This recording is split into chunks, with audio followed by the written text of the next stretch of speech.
Welcome back to the Maelstrom, ladies and gentlemen. We have another Warhammer 40k battle report for you today. 2,000 points, Space Wolves versus Tyranids. Today we are going to be playing forward push from the rulebook. The objectives we've moved slightly just to make a little bit more sense for the table size. So we're going to score primary objectives as normal. 5 points for holding an objective, 10 for holding 2 or more, and plus 5 for controlling more than your opponent. So this uses short board edges. The Tyranids have won the role and elected to be defenders. They're deploying here, and the Space Wolves will be coming at them from this side of the ruined city block. So that is the table. We will be right back with the armies.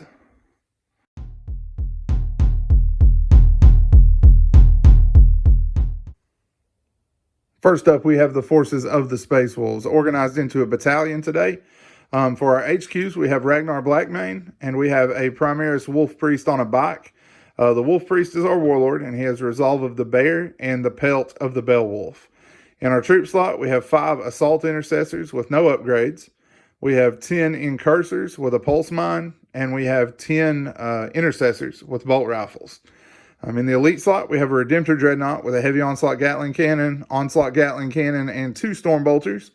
And then in the Fast Attack slot, we have 3 Outriders, and we have 5 Thunderwolf Cavalry. They have a little bit of a strange weapon loadout, but I did want to play them the way they're modeled. I've had them for like 2 editions and just got around to painting them. They have Storm Shields all around, 2 Astartes Chainswords, a Power Axe, and 2 Thunderhammers. Then in our heavy support, we have a Gladiator with the Las Talons and the Multi-Meltas. And then we have 3 Eradicators with 2 Melta Rifles and a Multi-Melta. And then to finish the list out for our transports, we have 2 Impulsors. So that is it for the Space Wolves. We will be back with the Tyranids.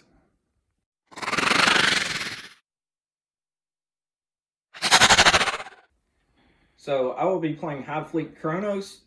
For my HQs, I have a Hive Tyrant with a Stranglethorn Cannon and 2 Death Spitters, a Tyranid Prime, and a Neurothrope. For my elites, I have 6 Zoanthropes, 5 Venomthropes, and 3 Hive Guard.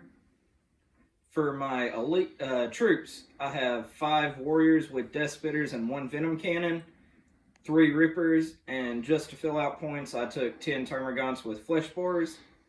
And then my fast attacks consist of 10 Gargoyles, and my heavy supports are 2 Tyrannifexes with Rupture Cannons and 2 Carnifexes with dual Death Spitters. All right, you have seen the armies and you have seen the table. We will be back as we get stuck into the Maelstrom.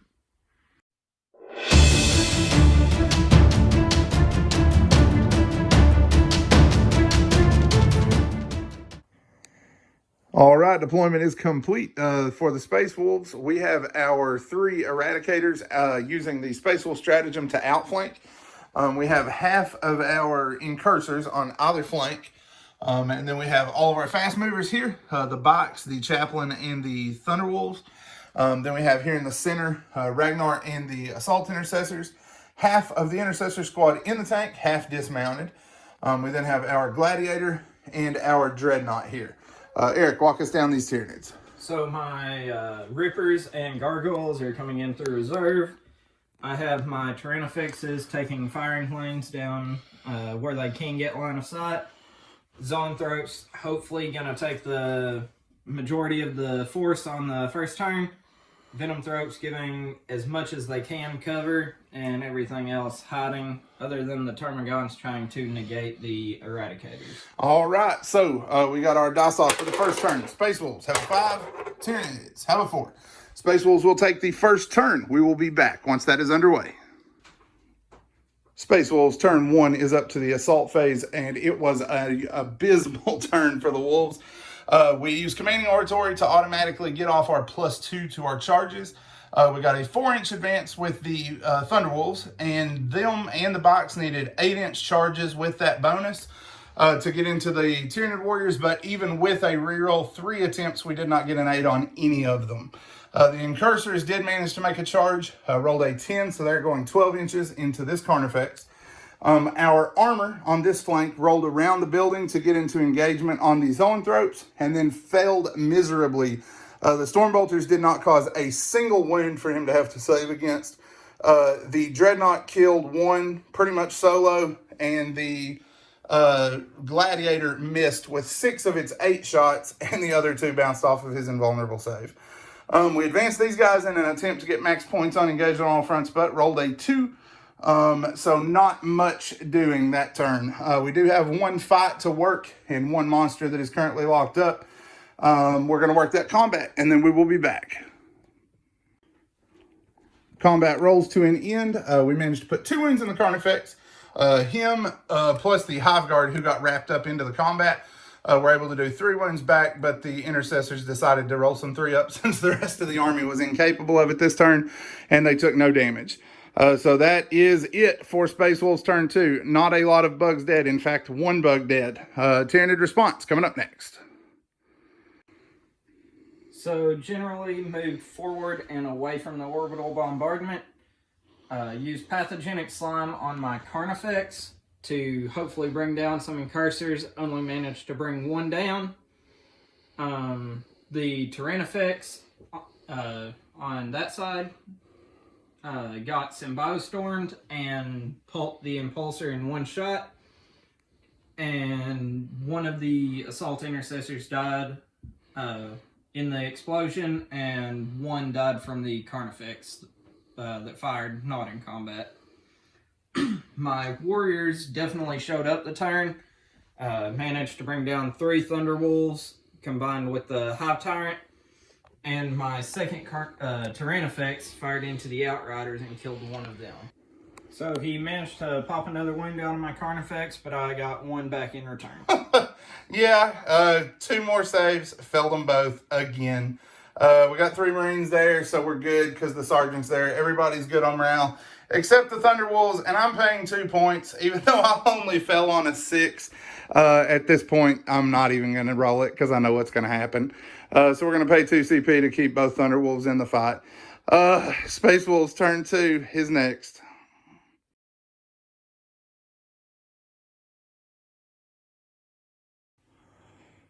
Space Wolves turn 2 was definitely more productive than our first turn.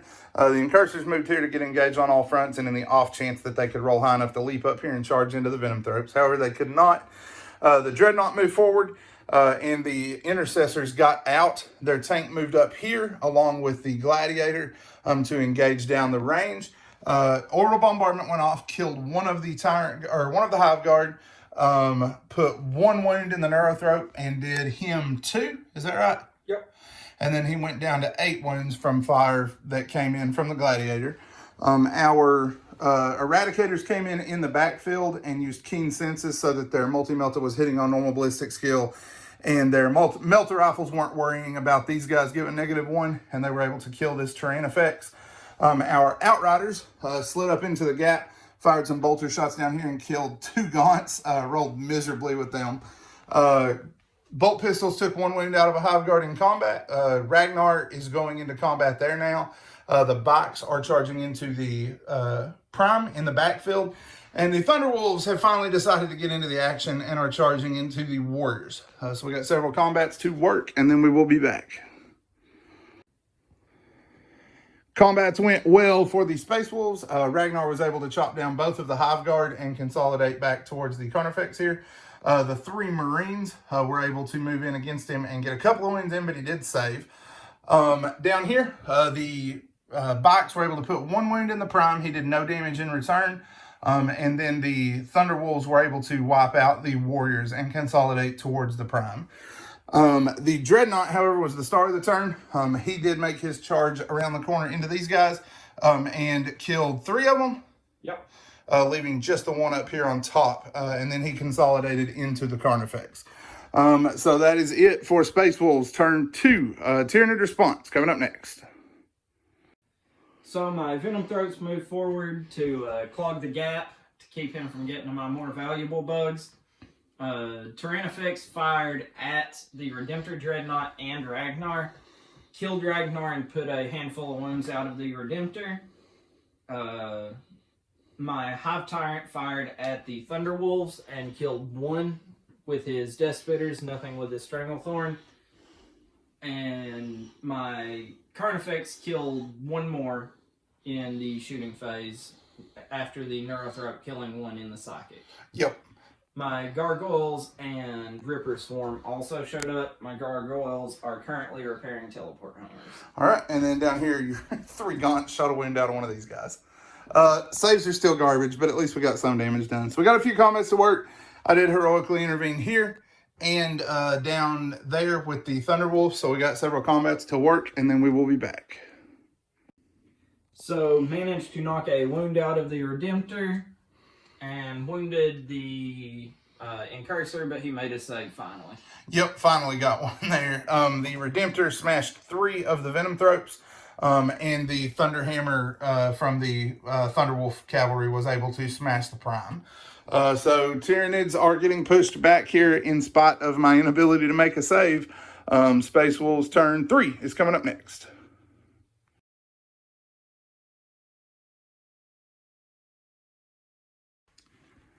Space Wolves turn 3 is up to the assault phase.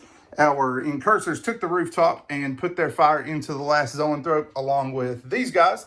And the Stubber from this tank, that firepower was able to cut it down altogether. This tank continues to whiff miserably. Fired 8 shots up to the Hive Tyrant, missed with all 4 multi-melta shots, rolled 4 1s and 2s, scored 3 hits with the Laz, did 1 wound, and he 4+ invulnerable. So far, this thing's contribution in 3 turns has been 4 wounds into this, 2 of which were healed by rapid regeneration. However, these guys have their stuff together like they always do, and were able to vaporize the Tyrannifex. The Wolf Priest got both of his chants off. He is charging with the Thunderwolf into this Carnifex. The Bikes attempted to make it to the Neurothrope, but rolled 2 1s. The Bikes killed off 5 of the 6 Gaunts with their bolter fire. And then the guys here tried to charge, rolled 2 2s.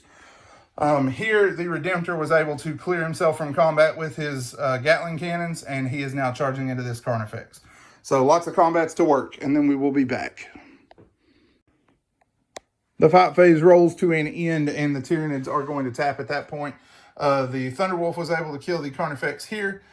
This Carnifex was crushed by the Redemptor, who moved into the Neurothrope at that point. And that cleared up almost all of his monsters. So I had a lot of luck out of the Tyranids this game. I had noticed that y'all had been talking about me not having any, not knowing why I would take Tyrannifexes. But every game I've played, and I think Randall would agree, I have incredible luck with them. They one-shot tanks that they shouldn't even begin to try to destroy. And that's the main reason I play them. As far as his army, I feel like the Gladiator didn't do its points worth, but that we talked about maybe adding a second one to help with that. And I definitely felt the pressure from the Thunderwolves added with the Outriders. It made me feel like I had to find a solution. That will be a Space Wolves victory in a rocky initial outing for most of the new units. The Eradicators did what they do best and killed 2 Tyrannifexes in 2 turns, which is pretty impressive. But the Gladiator and the Thunderwolves, I just didn't get much out of. And that wasn't anything to do with the unit or the rules. I think they're both solid units, especially the Thunderwolves. It was just terrible rolling on my part. I'm definitely going to try them out some more going forward and see what I can get out of them there. Ultimately, I think a lot of this game just came down to the Tyranids are struggling right now with an outdated book, and a book that wasn't super strong to begin with. They have a few units that are really good, but not much that supports them. And I really think part of that struggle came from a lack of model count. I think a bunch of Termagants added could help this list to have some board presence, because he didn't really have a good way to move forward. And I also just think with the Tyranids being outdated, that's a big part of it. I think whenever they get an update, it's going to help them a lot. You can really see that in this game where the Space Wolves suffered from terrible dice rolls and were still able to bring out a victory just because they were more mobile, whereas the Tyranids rely on stationary shooting to get much done. And also, this army is outdated as well. We built it an edition ago. Need some Exocrines, some more Hive Guard units that are just starting to come back in stock with GW. So hopefully we can get this Tyranid army updated in the future, and that will help it perform better until GW does get around to updating their Codex.